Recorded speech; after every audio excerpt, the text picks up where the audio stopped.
जय हिंद दोस्तों। मेरा नाम है राहुल कुमार। स्वागत है आपका राम एंड सुनीता एकेडमी में। और पिछले वीडियो में मैंने बात की थी रिजर्व बैंक ऑफ इंडिया की एंड उसके function, reserve bank of India की स्थापना कब हुई, सारा मैंने सब कुछ पिछले वीडियो में बताया। उसके गवर्नर कौन कौन रहे, सारा मैंने पिछले वीडियो में बताया। उसके बाद मैंने उसके फंक्शन भी बताए। आज मैं बात करूँगा money and types of money. Money क्या होता है? मनी को हम लोग कहते हैं मुद्रा एंड मुद्रा के प्रकार। ठीक। अब मनी क्या होता है? मनी जो है ये हमारा होता है मीडियम ऑफ एक्सचेंजिंग। ये क्या होता है हमारा? Medium of exchanging. Medium of exchanging का मतलब होता है कि मुद्रा, हम लोग देखो पैसे, जब हमारे पास जो रुपये होते हैं, जब हम रुपये किसी को देते हैं तभी तो उनसे कुछ सामान लेते हैं। मान लो हमने दुकान पे गए तो दुकान पे हमने क्या, दुकान पे हमने रुपये दी और रुपये के बदले हमने उनसे क्या लिया? उनसे हमने लिया सामान लिया। तो ये क्या हो गया? Medium of exchanging. कोई भी हम सामान खरीदते हैं तो उसको हमको रुपया देना पड़ता है, अदला बदली हो रही है, हम रुपये दे रहे हैं, सामान ले रहे हैं। ये क्या हो गया? Medium of exchanging. अब इसको अब बताते हैं कि जब मनी नहीं चलती थी तब क्या चलता था। कि जब पहले मनी नहीं चलती थी तो उससे पहले चलता था हमारा बार्टर सिस्टम। बार्टर सिस्टम क्या होता है? बार्टर सिस्टम में होता है वस्तु का लेन देन। क्या होता है? वस्तु का लेन देन। तो यहाँ पे डालेंगे the barter system is work before the development of money. तो यहाँ पे एक पॉइंट बना के डालेंगे, barter system work before the development of money. जब मुद्रा का आविष्कार नहीं हुआ था, जब मुद्रा नहीं बनी थी, उससे पहले क्या चलता था? उससे पहले हमारा चलता था बार्टर सिस्टम। बार्टर सिस्टम में क्या होता है? इसमें हम लोग वस्तु का लेन देन करते थे। मान लो हमारे पास गेहूं है, किसी दूसरे व्यक्ति के पास चावल है, तो हम लोग क्या करते थे? उसको एक्सचेंज कर लेते थे एक दूसरे से। मान लो हमने उनको चावल दे दिए और उन्होंने हमको गेहूं दे दिए। ठीक। अब इससे क्या होता था? इसको हम लोग बोलते हैं बार्टर सिस्टम। और बात करते हैं, मान लो आपने कहा कि चने, तो चने की वैल्यू तो ज़्यादा है, गेहूं की वैल्यू कम है, तो उसमें हम लोग ये करते थे कि 1 किलो चने जब देते थे तब 2 किलो गेहूं लेते थे। ठीक। मगर बार्टर सिस्टम में हम बात करते हैं कि बार्टर सिस्टम में अगर हम अनाज को स्टोर करेंगे, अनाज को इसको हम स्टोर नहीं कर सकते, क्योंकि बार्टर सिस्टम में अनाज को स्टोर करना काफ़ी डिफिकल्ट है। किस तरह से? अब आप बात करो कि आपके घर में क्या है, कुछ प्रोग्राम है, मान लो, या मान लो शादी आपके, आज क्या चला 2023 है, आपके घर में शादी कब है? 2024 में। तो आप 1 साल पहले क्या अनाज को स्टोर करोगे? नहीं करोगे। क्यों? वो तो खराब हो जाएगा अनाज, उसमें घुन लग जाएंगे, उसमें कीड़े हो जाएंगे। तो बार्टर सिस्टम में क्या होता है? ये जो तुम्हारा बार्टर सिस्टम होता है, इसमें जो है क्या होता है? Difficult in store. इसको हमको इकट्ठा करना बहुत डिफिकल्ट रहता है। Difficult in store. Difficult in store, ये क्या होता है? कठिनाइयाँ होती है इसको स्टोर करने में। फिर इसमें क्या होता है? Difficult in future payment. मान लो फ्यूचर में कोई पेमेंट करें, मान लो किसी को गेहूँ देना है, फ्यूचर में किसी को गेहूँ, तो ये तो हो नहीं सकता कि हम 2 साल पहले गेहूं को स्टोर करके उसके बाद उसको देंगे, क्योंकि 2 साल में गेहूं तो खराब हो जाएंगे भाई। एक पास स्टोर करते करते गेहूं में घुन लग जाएंगे, गेहूं में कीड़े हो जाएंगे। तो ये क्या होगा? इसमें क्या होगा कि डिफिकल्ट इन फ्यूचर पेमेंट। इसी में एक और होगा कि डिफिकल्ट होगा फ्यूचर में पेमेंट करने के लिए। Difficult in future payment. Future में अगर किसी को हमको पेमेंट भी करना है इससे, तभी हमको ये डिफिकल्टी होगी। उसके बाद इसमें आता है कि डबल कोइंसिडेंस ऑफ बॉन्ड्स। इसका पॉइंट तुम्हारा होगा double coincidence of bonds. Double coincidence of bonds का मतलब है कि जिसे आप गेहूं देना चाहते हो, मान लो मेरे पास चावल है और किसी दूसरे के पास गेहूं है, तो जिसके पास गेहूं है क्या वो हमसे चावल चाहता है? पता, जिसके पास गेहूं है तो उसके पास चावल भी हो, गेहूं है तो वो क्यों बार्टर सिस्टम करेगा भाई? क्योंकि उसके पास तो दोनों चीजें अवेलेबल है। तो हम उस व्यक्ति को ढूंढेंगे कि जिसके पास गेहूं नहीं है। मान लो मेरे पास चावल है और दूसरे के पास गेहूं है, तो हम ऐसे व्यक्ति के पास, ऐसे व्यक्ति को ढूंढेंगे कि मेरे पास चावल है तो मुझे गेहूं की जरूरत है, तो हम ऐसे व्यक्ति को ढूंढेंगे जिसके पास गेहूं है और उसके पास चावल नहीं है, उससे एक्सचेंज करेंगे। मान लो जिसके पास दोनों चीजें हैं, गेहूं चावल दोनों है, तो उससे हम कैसे एक्सचेंज करेंगे? उसको तो बार्टर सिस्टम की जरूरत नहीं, उसको तो वस्तु का लेन देन करना ही नहीं है, क्योंकि उसके पास अवेलेबल है पहले से ही चीजें। तो ये सारा किसमें आता है? ये हमारा आता है बार्टर सिस्टम में। जब मुद्रा नहीं बनी थी तो उससे पहले क्या होता था? बार्टर सिस्टम चलता था। ठीक है, आराम से जो चीजें ना समझ में आए वो कमेंट में आप लोग जरूर मेंशन कीजिएगा। अगर कोई दिक्कत हो रही है तो आप लोग जरूर बताइएगा। फिर उसके बाद आता है कि फंक्शन ऑफ मनी। मनी के फंक्शन क्या होता है, यहां से बात करेंगे।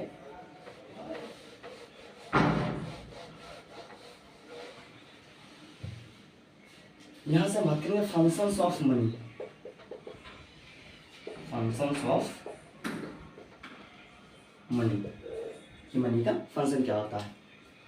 तो मनी का पहला फंक्शन होता है, इसको करते हैं मीजर ऑफ वैल्यू, कि इसको हम लोग मीजर कर सकते हैं। भाई मीजर क्यों नहीं कर सकते? हमारे बैंक में कितना रुपया है, हम क्यों नहीं मीजर कर सकते? अब मान लो अनाज बहुत सारा एक पास लगा है, तो उसको इतनी आसानी से हम लोग मीजर नहीं कर सकते हैं, वो बार्टर सिस्टम में आता है। मगर हम लोग मनी को तो मीजर कर सकते हैं कि हमारे अकाउंट में कितना रुपया है, 10,000 है, 1 लाख है, 1 करोड़ है, 50 लाख है, 50 करोड़ है, कितना रुपया है, ये हम मीजर कर सकते हैं। तो इसमें हम कर सकते हैं, यहाँ पे डालेंगे मीजर ऑफ मनी। इसमें क्या होता है? मनी को हम लोग मीजर कर सकते हैं, इसमें फंक्शंस ऑफ मनी में। उसके बाद क्या होता है? यहाँ पे मीडियम ऑफ एक्सचेंज होता है। मैंने पहले ही बात की कि भाई मुद्रा से हम लोग क्या करते हैं? मीडियम ऑफ एक्सचेंज कर सकते थे। वीडियो की स्टार्टिंग में हमने बताया कि money is the medium of exchanging. यहाँ से हम लोग क्या सकते हैं? Medium of exchanging.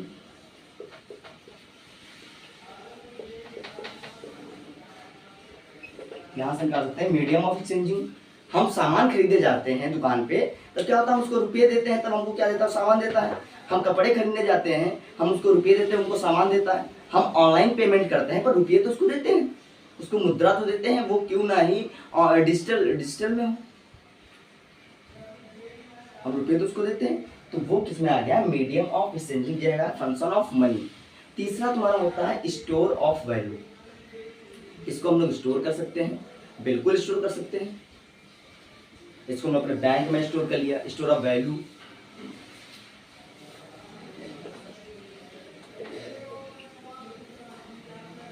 इसको हम लोग बैंक में स्टोर किया, इसकी कीमत बता सकते हैं, इसकी वैल्यू कितनी है, कितना रुपया है, ये क्या कर सकते हैं? ये हम सब उसमें स्टोर कर सकते हैं। फिर उसके बाद क्या हुआ? उसके बाद हमारा 1540 से 1545 के बीच में क्या हुआ? यहाँ पे 1540 में और 1545 के बीच में क्या हुआ? जो शेरशाह सूरी थे, उन्होंने क्या किया? सिल्वर के सिक्के को जारी किया। सिल्वर के सिक्कों को जारी किया और उन्होंने उनको क्या किया? रुपया कहा। तो यहाँ पे लिखो शेरशाह सूरी, यहाँ पे लिखो Sher Shah Suri issued the silver coins and called रुपया।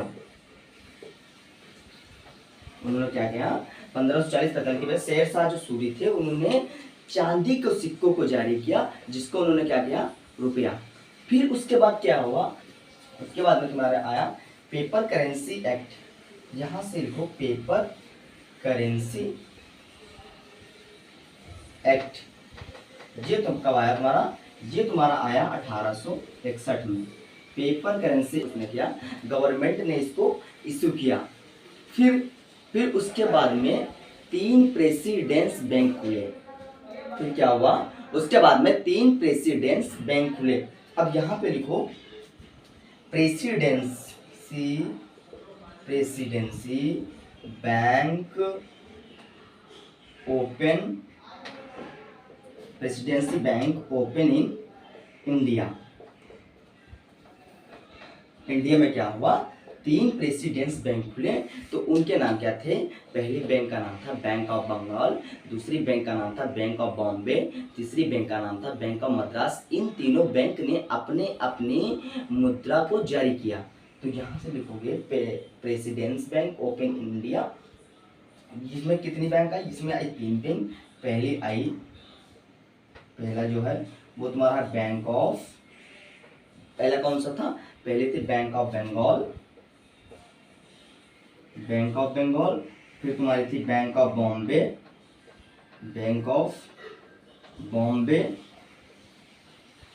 उसके बाद क्या हुआ? Bank of Madras. Bank of Madras. इन तीनों बैंक ने क्या किया? इन तीनों बैंक ने अपनी अपनी मुद्रा जारी की। यहां से लिखेंगे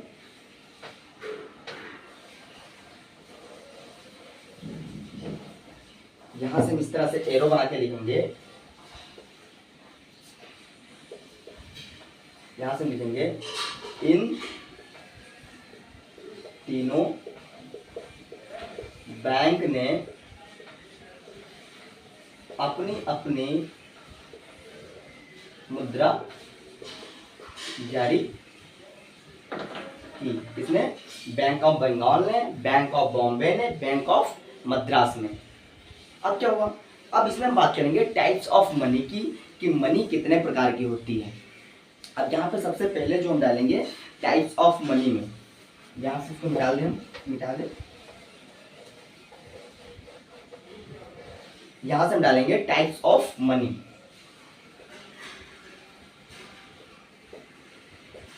टाइप्स ऑफ मनी। पहला जो तुम्हारा आता है वो तुम्हारा आता है प्लास्टिक मनी। पहला तुम्हारा क्या आता है? पहला तुम्हारा आता है प्लास्टिक मनी।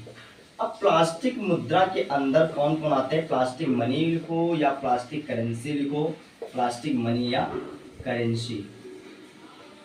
अब प्लास्टिक मनी के अंदर कौन कौन आता है? प्लास्टिक मनी के तुम्हारे अंदर आते हैं क्रेडिट कार्ड और डेबिट कार्ड। कौन से होते हैं? ये होते हैं प्लास्टिक में। अब आपका एटीएम काहे में होता है? एटीएम प्लास्टिक होता है। अब एटीएम एक प्रकार की मुद्रा ही तो है।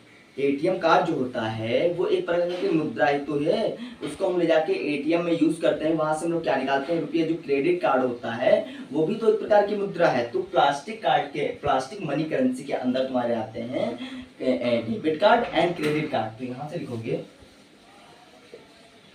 डेबिट कार्ड और एंड दूसरा तुम्हारा हो गया क्रेडिट कार्ड। दूसरा कौन सा हो गया? दूसरा तुम्हारा हो गया क्रेडिट कार्ड। ये कौन है? ये हमारे आते हैं प्लास्टिक मनी करेंसी के अंदर, प्लास्टिक मनी या करेंसी। फिर उसके बाद में हमारा आता है हॉट मनी।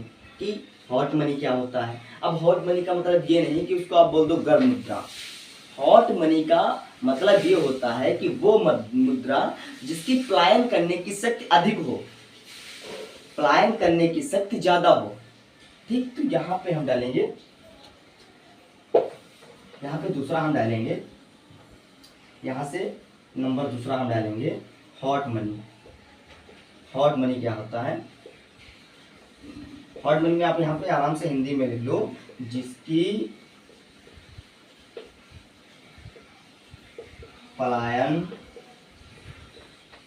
करने की शक्ति अधिक हो। जैसे हो गया यूएसए का डॉलर। अब देखो डॉलर की क्या है, पलायन करने की कितनी अधिक है। अब समझो डॉलर देखो कितना महंगा होता है। अपने यहाँ इंडिया में क्या चलता है? इंडिया की जो करेंसी है वो रुपया है। मगर अब यूएसए की बात करते हैं, अमेरिका की बात करते हैं, तो वहाँ की करेंसी क्या है? वहाँ की करेंसी डॉलर है। डॉलर कितना महंगा मिलता है? आप $1 ले आओ तो इंडिया में कुछ उसका शायद हमको लगता है 72 या 75 रुपये में कुछ उसका, इसी तरह से इंडिया में वो इंडियन करेंसी में होगा। अगर $1 आप अमेरिका से इंडिया में ले आओ तो इंडिया में कुछ हमको लगता है 72, या हमको अभी क्लियर नहीं पता है इस बारे में, हमको लगता है 70+ ये वो रुपये में होगा। $1 की यहाँ पे कीमत 72 या 75 रुपये होगी इंडिया में। तो ये क्या है? ये हॉट मनी होता है ना, जिसकी प्लान करने की शक्ति थी। भाई डॉलर कौन नहीं चाहता, कौन देश नहीं चाहता कि उसके पास डॉलर हो? सभी चाहते हैं ना। मगर डॉलर क्या है, dollar is the currency of developed country. जो डेवलप्ड कंट्री है, जो विकसित देश हैं, उनकी जो करेंसी है वो डॉलर है। अपना इंडिया क्या है, India is a developing country, not a developed country. तो अपने यहाँ क्या चलता है, अपने यहाँ रुपया चलता है, और जो यूएसए वहाँ क्या चलता है, डॉलर चलता है। तो इसके प्लान करने की शक्ति अधिक है, इसीलिए जो डॉलर है वो किसमें आता है, ये आता है हॉट मनी में आता है। डॉलर किसमें आता है, हॉट मनी में। इसके बाद आता है हमारा नंबर तीसरे पे जो आता है वो तुम्हारा आता है हार्ड मनी। नंबर तीसरे पे जो आता है इसकी हम बात करते हैं, ये होता है तुम्हारा हार्ड मनी। ये कौन हुआ तुम्हारा, ये तुम्हारा हार्ड मनी। हार्ड मनी वो होता है जो आसानी से अवेलेबल ना हो, जो आसानी से, वह मुद्रा जो आसानी से उपलब्ध ना हो। तो यहां पे लिखोगे नॉट इजली अवेलेबल। वो मुद्रा जो आसानी से अवेलेबल ना हो, इसको हम लोग हार्ड मनी को हिंदी में कहते हैं सख्त मुद्रा। इसको हम लोग क्या कहते हैं, इसको हम लोग कहते हैं सख्त मुद्रा। वो मनी जो आसानी से अवेलेबल ना हो। अब इसकी देखो क्या है, जो यूएसए का डॉलर है, यूएसए का जो डॉलर तुम्हारा जिसको हमने बताया था, जो यूएसए का डॉलर है, इसकी क्या है, इसकी डिमांड बहुत अधिक है, पर इसकी जो सप्लाई है कम है। इसकी डिमांड बहुत ज़्यादा है। भाई हर देश चाहता है कि उसके पास डॉलर हो, वो डेवलप्ड कंट्री हो, उसके यहाँ की करेंसी ज़्यादा हो, ज़्यादा महंगी अदर कंट्री में उसकी करेंसी हो। कौन देश नहीं चाहता, हर देश चाहता है। तो इसकी जो डिमांड होगी वो ज़्यादा होगी। बिल्कुल डॉलर की डिमांड ज़्यादा है पर उसकी सप्लाई क्या है, कम है। तो ये किस में आता है, ये तुम्हारा आता है हार्ड मनी में। किसमें आता है, हार्ड मनी में। उसके बाद क्या आता है, हार्ड मनी के बाद जो हमारा चौथा टाइप्स ऑफ मनी है वो हमारा है सॉफ्ट मनी। चौथा जो हमारा आता है, चौथे की जो बात करेंगे वो हमारा आता है सॉफ्ट मनी।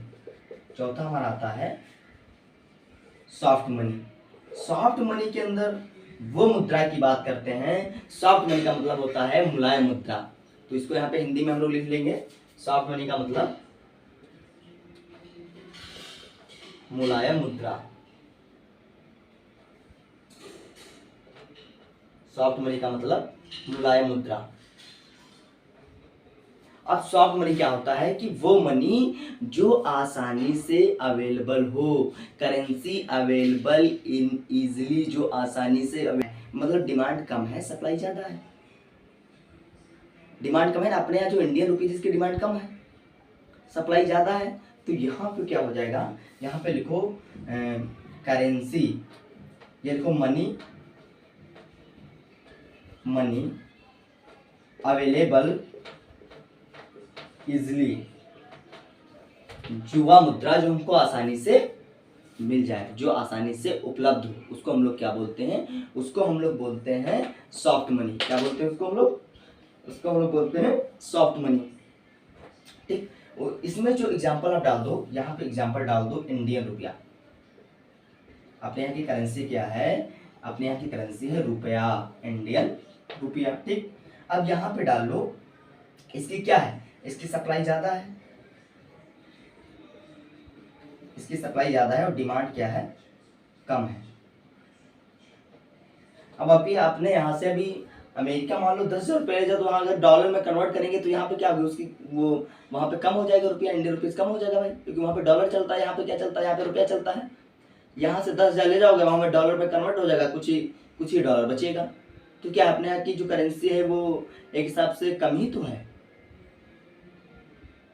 और उसकी जो करेंसी है वो मुद्रा है, उसकी जो मुद्रा है वो हॉट है ना, तो वो ज्यादा है। अपने यहाँ की क्या है, सॉफ्ट मनी है, सप्लाई ज्यादा है, डिमांड उसकी कम। हमारा आया सॉफ्ट मनी। सॉफ्ट मनी के बाद तुम्हारा लास्ट जो है इसमें टाइप्स ऑफ मनी, जो लास्ट है वो बोलता है क्रिप्टो करेंसी, या जिसको हम लोग बोलते हैं डिजिटल करेंसी। तो यहाँ पे पांचवा डालेंगे, पांचवा डालेंगे यहाँ पे टाइप्स ऑफ मनी में। टाइप्स ऑफ मनी में हम लोग पांचवा डालेंगे क्रिप्टो करेंसी, क्रिप्टो करेंसी या हम उसको डालेंगे digital currency. Digital currency, crypto currency जो डिजिटल करेंसी वो करेंसी होती है जो फिजिकली अवेलेबल ना हो, जिससे कि जो ना नोटों में हो ना सिक्कों में हो, जिससे हमारा क्या हुआ। अब क्रिप्टो करेंसी या डिजिटल करेंसी क्या होता है, मोस्टली ऑनलाइन होती है, ऑनलाइन होती है, ठीक। अब इसका जो बेस्ट एग्जांपल है वो तुम्हारा हुआ, इसको क्या बोलते हैं, एक हो गया इथेरियम, एक हो गया बिटकॉइन। ये जो दोनों हैं ये किस में आते हैं, क्रिप्टो करेंसी या डिजिटल करेंसी में आते हैं, ठीक। तो यहाँ पे पहला पॉइंट इसका डालेंगे कि currency not available in physically like coin and notes. वो करेंसी जो फिजिकली ना अवेलेबल हो, जैसे कि ना तो वो नोट्स में हो ना तो वो सिक्कों में हो। तो इसका जो एग्जांपल हो जाएगा, इसका क्रिप्टो करेंसी का एग्जांपल तुम्हारा हो जाएगा, इसका एग्जांपल हो जाएगा इथेरियम और बिटकॉइन। कौन हो जाएगा, इथेरियम और बिटकॉइन।